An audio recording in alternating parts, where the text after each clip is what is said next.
All right, folks, so we've done the analysis. You caught the video last week. Now comes the fun part, the reveal. So we're going to start with mic 1. I have guesses here. I honestly do not know what any of these microphones are for a fact, but I think I have pretty solid guesses. So microphone 1, I really liked on the overheads and the guitar if we're doing something that's distinctly supposed to be like a traditional country thing.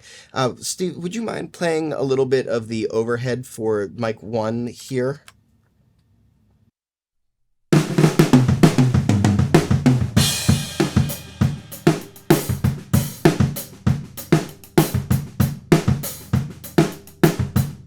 So remember, that's one microphone on an entire drum kit. That sounds pretty darn good. Could we jump over to the acoustic guitar?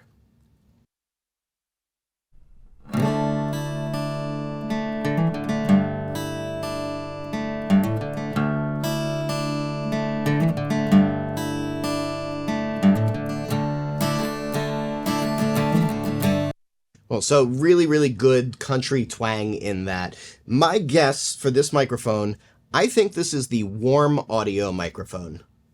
Nope. No? Wow, this is not the warm audio microphone. What is this?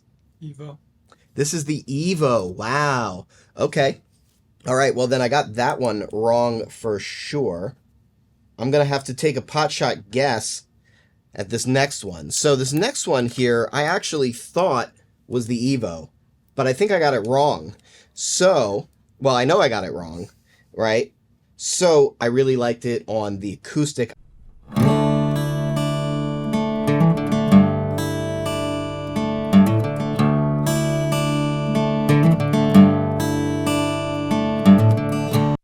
Gosh, that's a really, really good full-sounding acoustic guitar sound. So now that I know that the previous one was the Evo, so this, my guess, was the Evo, but I'm going to say now that this one is the warm. Nope. No, I'm wrong 2 for 2. 2 for 2. Which one is this? A vintage Telefunken. This is the vintage Telefunken. Wow, that is crazy. Okay. Vintage Telefunken. All right. So number 3, I think number 3, I'm going to get this one right. I hope I'm going to get this one right because there's a very distinct sound to it that I think tells us what it is. I really like the smoky tones on Terrell and Jamie, and then I also like the overheads for the amount of body that we were getting in the drum kit. Could we play this on Terrell real quick?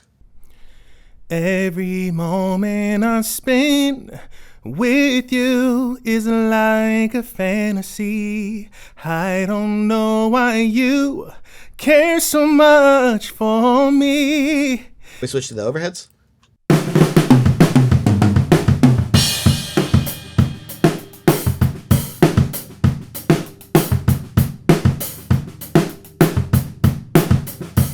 Cool. I'm going to guess by that really meaty tone, that slight bit of roll off, and that really nice grab in the mids. I'm going to say that this is the Bock. Yep. I got one. Okay, I got one. Nice. Okay, so now let's listen to number 4, and let's listen on acoustic guitar.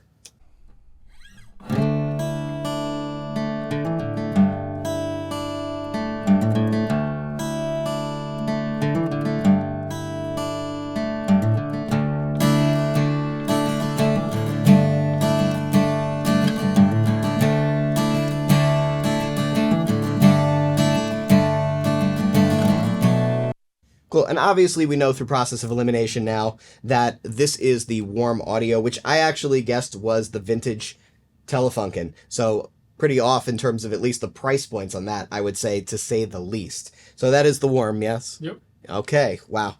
Now, the mystery microphone. Let's see if anybody happened to guess what the mystery microphone is. Now, before we do the reveal, I felt like the mystery microphone sounded particularly good on the vocals, especially Jamie, who had a very temperamental sounding voice when it came to her upper mids on every microphone. So let's play that again and hear Jamie. Thrill that I can call my own. I found a dream, I said the wrong words. A thrill that I have never known. Oh, you smile. So when she goes to that higher dynamic, Very, very smooth. So what is that microphone? Well, it is also a universal audio microphone. It's the Universal Audio Sphere, which is a microphone that models other microphones. So obviously we've been listening to it in 251 emulation, but it is in fact a very neutral microphone using software to emulate other microphones.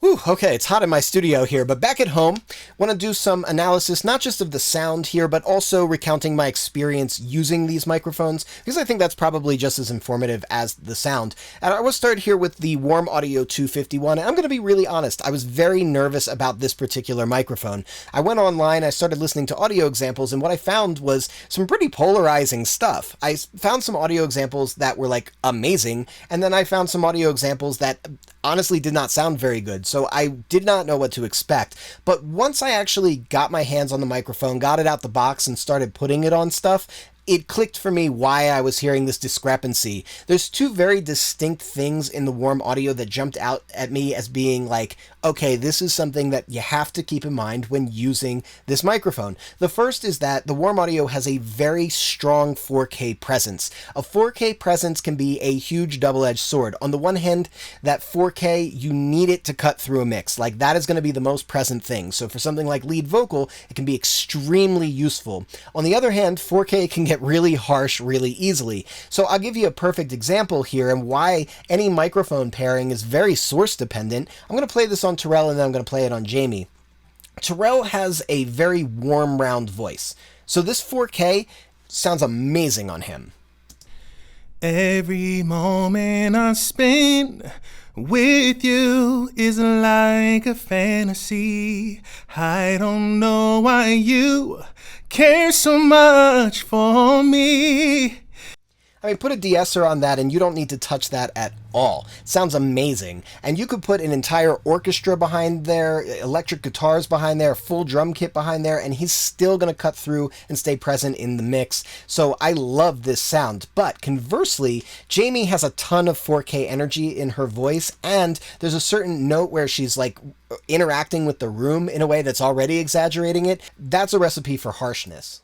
Said the wrong words. A thrill that I've never known. Oh, you smell. Now, this is one of those things where it comes down to engineering sometimes. Because I was doing a lot of things, when I put the microphone on Jamie's voice in the position that I did, my immediate feeling was that it sounded really good. When she was singing softer, in particular, it sounded great. However, once it was kind of already too late by the time we were recording. What I should have done was with the capsule, so the position is straight on to Jamie's mouth, which is generally a pretty good default position, about 1.5 feet away, straight onto the mouth, right? Very standard placement, and that usually gets the best combination of chest cavity, larynx, all the mouth tones and nose tones. They all come together. It sounds usually pretty darn good. What I should have done was tilted the capsule ever so slightly downward just to cut some of the brightest tones out. And that would have sounded really, really good on Jamie, and then just reset it so it was flat on for Terrell. The other thing to keep in mind with the Warm Audio 251 is that it's designed with a very hot output. So the capsule, the amplification from the tube going into the transformer, it's pushing in pretty hot.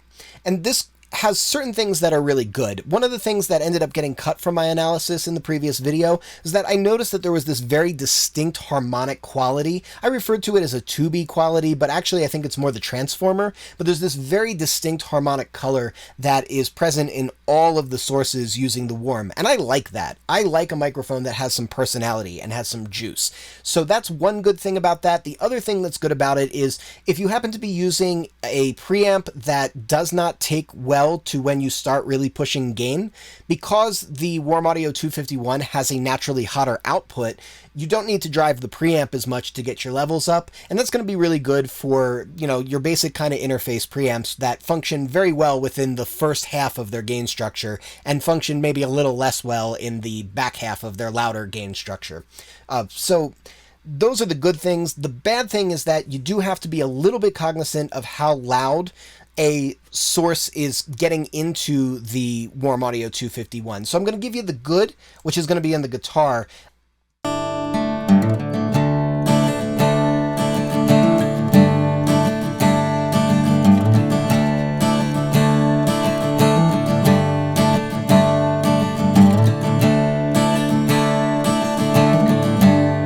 Like the chordalness of the guitar is getting really emphasized, and I think that that's a really, really cool and unique attribute that the Warm was bringing to the table. Conversely, however, when James leads in with his very first fill, this again, I missed this because it goes by so quickly, it actually breaks up against the transformer a little bit. James basically is hitting that snare so hard you'd think that it was like insulting his mother. So on the very, very first snare hit in the fill, you're going to hear breakup. Once you get past that, you're not going to hear that sound anymore, but it's just like one moment where the snare breaks up against the transformer. All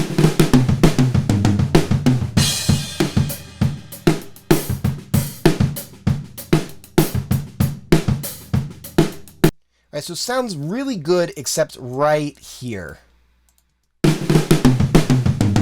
That one snare note right there, just a little bit too hard. Had I caught this, I would have backed the Warm Audio up maybe just like half a foot, just to kind of ease things off a little bit. That said, I liked where the position was in general, just for that, like the couple of moments where it was really, really, really loud off of the snare. That was the only time it was problematic.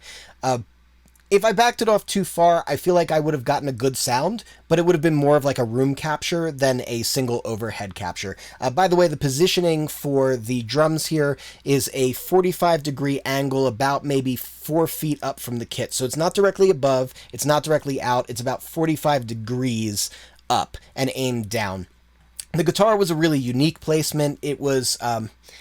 because the Warm sounded so distinctly different, for whatever reason, than the 251, we started with the standard large diaphragm condenser placement, which is about 2 feet back and then aimed directly at the 12th fret of the acoustic.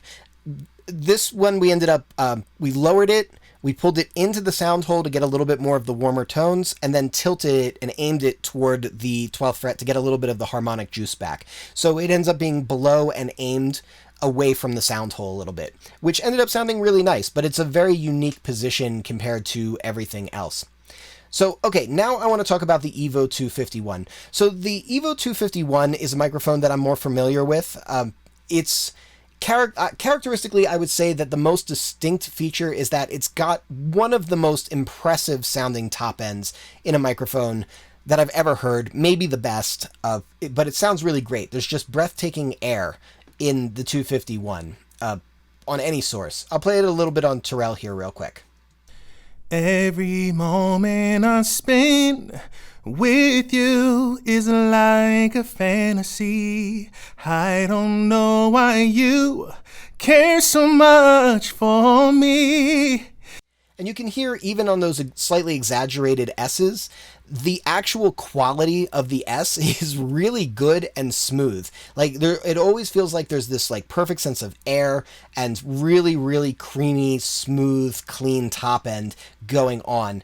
Now, conversely, I did feel like on the acoustic guitar, it was hard to get the lows that I was looking for. We tried a number of different placements, and it got okay, but I never feel like it really totally got there. So when we hear it in the acoustic guitar, what you're going to notice is that it does feel a little bit like the lows are underrepresented, and at the same time, the detail of the string is like so clear, like you can like hear the calluses on Rob's fingers. It's so detailed.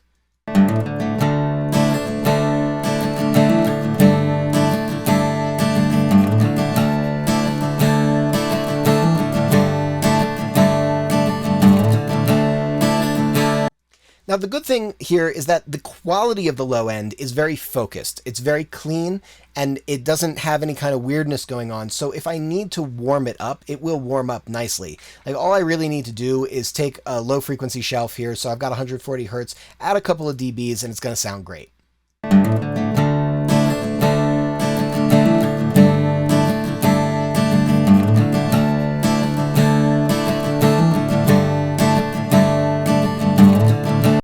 Now, I know it's like, we're trying to show what the microphone is bringing without any kind of like doctoring or anything like that, but, EQs exist. So if what's there is good, then we can fall back on that. And we're going to revisit that idea when we get to the Bock as well.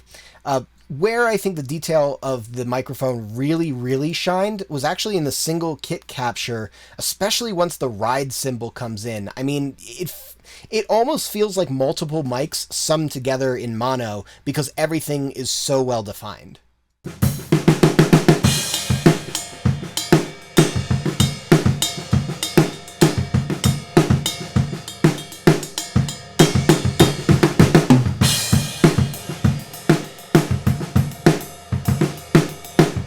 That's a phenomenal sound, in my opinion. So I love the Evo 251. I think it's a great microphone, and I use it on voice a lot. So, pretty darn happy with that. Let's jump on over to the Bock here. The Bock is the high price tag ringer. Very distinctly different from all of the other ones. The Bock 251 to me is kind of more like if a 251 and a 47 had a baby. It has a kind of more rolled off top end, really nice mid-range, and then this really incredible low end, like this very rich, robust, like a color down there, but still very clean and clear at the same time. It's just a really wonderful low end. It's the Evo and the Bock are almost like opposite microphones, right? So it's like the Evo's giving you this like really breathtaking air, and then the Bock is giving you this like very, very wonderful sounding, really impressive sounding low end. Let's jump back to Terrell real quick here. Every moment I spend with you is like a fantasy. I don't know why you care so much for me. There's a quality to that low end that there's just a magic in it that it's hard to put a finger on, but I just don't think that it could be replaced. So what it's doing for the lows there is just really amazing. By the way, in terms of placement for the vocals, while the warm audio was straight on, the Evo was above the nose and aimed down. What that does is it pulls a little bit of the mid-range forward and cuts down on some of the highs and the lows. And then the Bock, it was the opposite. It was below the chin and aimed up. And what that does is it cuts out some of the nose tones, but it exaggerates some of the highs and lows. And my goal there was really mainly to pull out more of the highs. But because the low end is so good in the Bock, even with the extra bit of lows going into it, it sounded really special. So it's a weird thing where it's like normally when something is kind of already on the darker side, you don't want to add lows in. But because it's handling the lows so well, it ended up working anyway. Now, again, these things don't exist in a bubble. It's not like we can't EQ it later. So if it's a little dark here, I can add, 3 dB, 11K, right? So that air range type of stuff. If I pull that in, it's going to sound amazing. Every moment I spend with you is like a fantasy. I don't know why you care so much for me. If I walked into a studio and that's what was playing out of it, I would be like, whatever this is, do that. Don't change anything. It's an amazing sound. The other thing I want to point out here is that we get a very interesting personality in both the acoustic guitar and the drums. So the acoustic guitar, the positioning was, we did aim it a little bit more toward the strings in order to get a little bit more of the string articulation, and then had it a little further out from the sound hole to kind of balance the lows. So it's a little farther out and tilted a little bit more in. Really cool sound.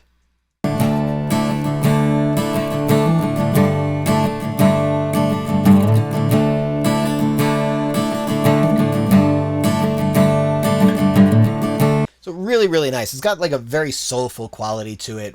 Would work really well in like a folk music or soft rock kind of context. Just a great sound in general. And again, if I want more strings.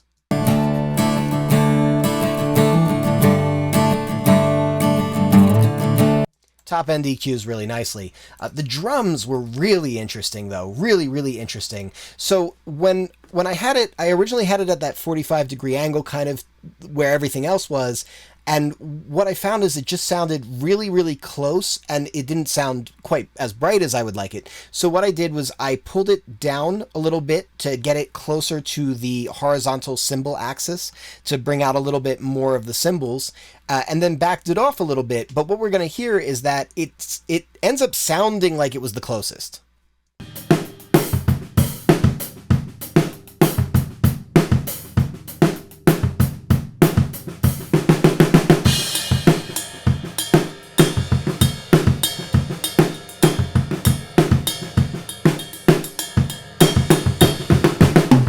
So it has this like tightness around the snare and kick that the other microphones just didn't really have, and I think that this is really good for like a boom bap style type of sound or like a rock type of sound. Like it's just a very, very full and tight capture, which I thought was really, really cool and really unique.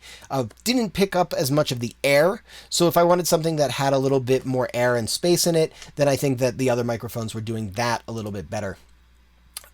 I don't want to dwell too much on the Telefunken 251.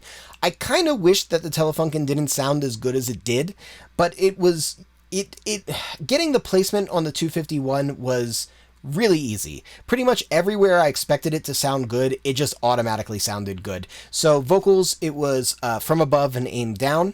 And then acoustic guitar, it was the 12th fret aimed straight on with maybe about 2 feet of space. And then with the drums, it was that 45 degree, about 4 feet away, kind of where most of the other microphones were.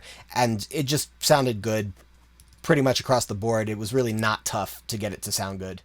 Thrill that I can call my own. I found a dream, I said the wrong words. A thrill that I have never known. Also handled Jamie's mid-range really well. Here's Terrell. Every moment I spend with you is like a fantasy. Sounds good on Terrell. Was not one of my preferred sounds, actually. I actually prefer the other 3 microphones for different reasons. I felt like it was the weakest on Terrell. Sounded amazing on the guitar.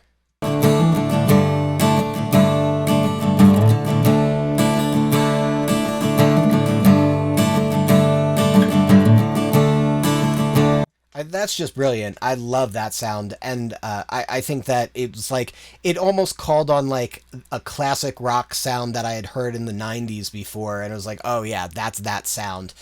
Beautiful sound there. So I think it really shined on the acoustic guitar. And then on the drums, I felt like it was good, but maybe not quite as good as particularly the Evo, which was my favorite on the drums. But it was solid. It still sounded really nice.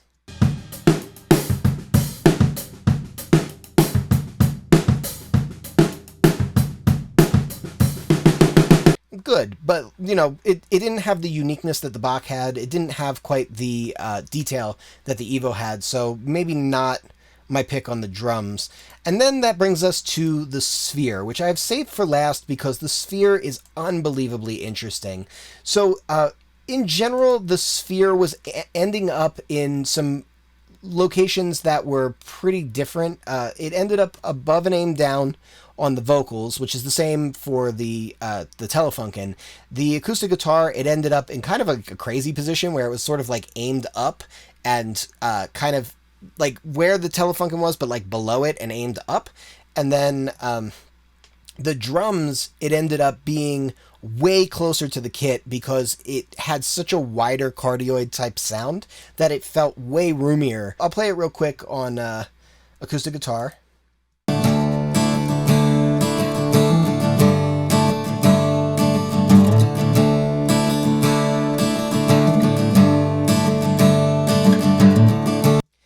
What I'll say is I do wish I had positioned it ever so slightly differently to maybe pull out some of the highs and maybe get a little bit more of the lows. But here's where the Sphere gets really interesting and really cool, because this is like, it almost doesn't belong here because it's so utilitarian or utility different. You know what I'm trying to say. If I wanted to do that, I can tilt it off axis ever so slightly and push the proximity a little bit.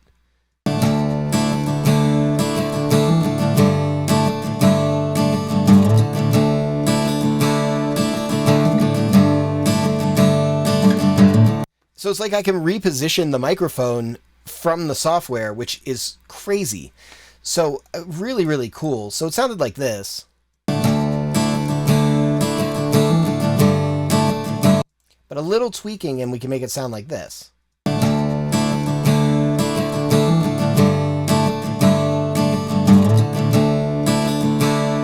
How wild. Like, it's so fun. It's just such a unique and interesting thing, and it sounds really good. So let's jump on over here to the drums real quick. Let's reset these, and you'll hear what I mean about the room tone.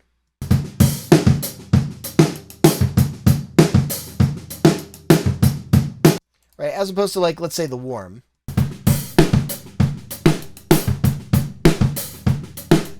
Right, it's a tighter sound. The sphere sounds like it's got more room in it.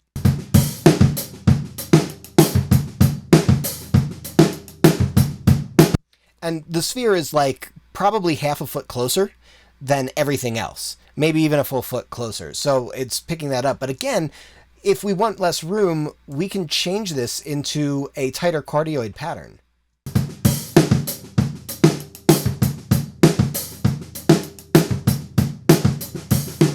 Or even tighter.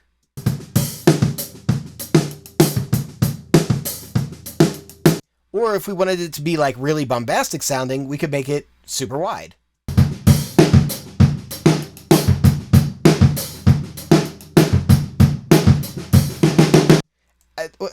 I feel like I could play around with this all day. Like, I should make another video or something just playing around with this thing because it's so cool and it's so unique.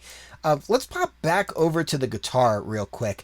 One of the other things that makes this a very different beast here than the other microphones is that I can switch the mic. Like, you know what would be the most amazing video? If I just had like a bunch of these and I recorded a full band, like full kit, piano, guitars, bass, like everything, vocals, all that kind of stuff, and then pick the microphones afterwards. Like, how fun would that be? So if I wanted to get over to something, say like, let's try this one here, our LD017T.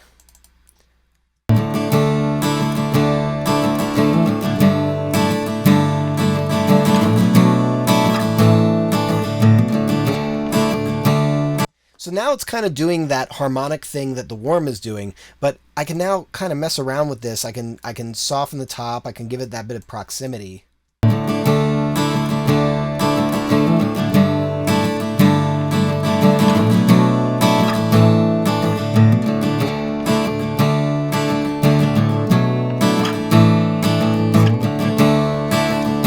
That is a beautiful sound right there. That's so cool. Or I could get into something totally unique and creative, like maybe I wish I had chosen a completely different microphone later.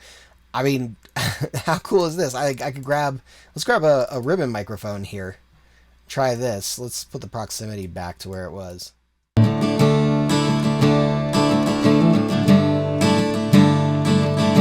Maybe a little too dark. Let's try this one.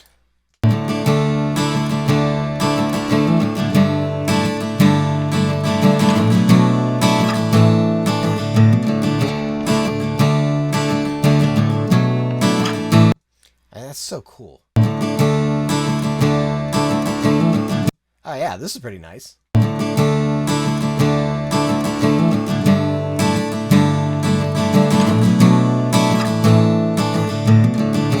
So it's one of those things where it's like, I feel like, especially on like Terrell's voice, I feel like I could just have a field day trying things that I would never even try.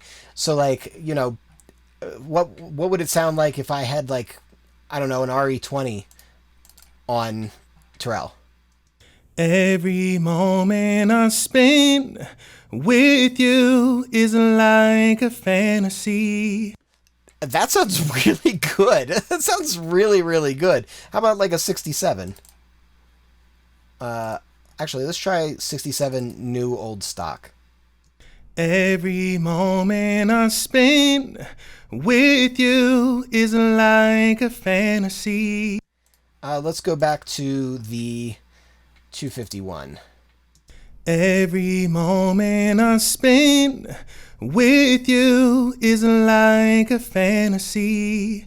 I mean, the positioning was done with the 251 on. So, I mean, it's not surprising that I prefer this over, say, the 67 in this exact example. But, I mean, kind of neat. Like, the only problem is I feel like I could spend too long on a mix playing around with this. Like, that might be a problem. Sometimes it's better just to, like, commit it and work with what's there than having too many options. But I don't know. There's a lot to be said for having fun while mixing a record or producing a record.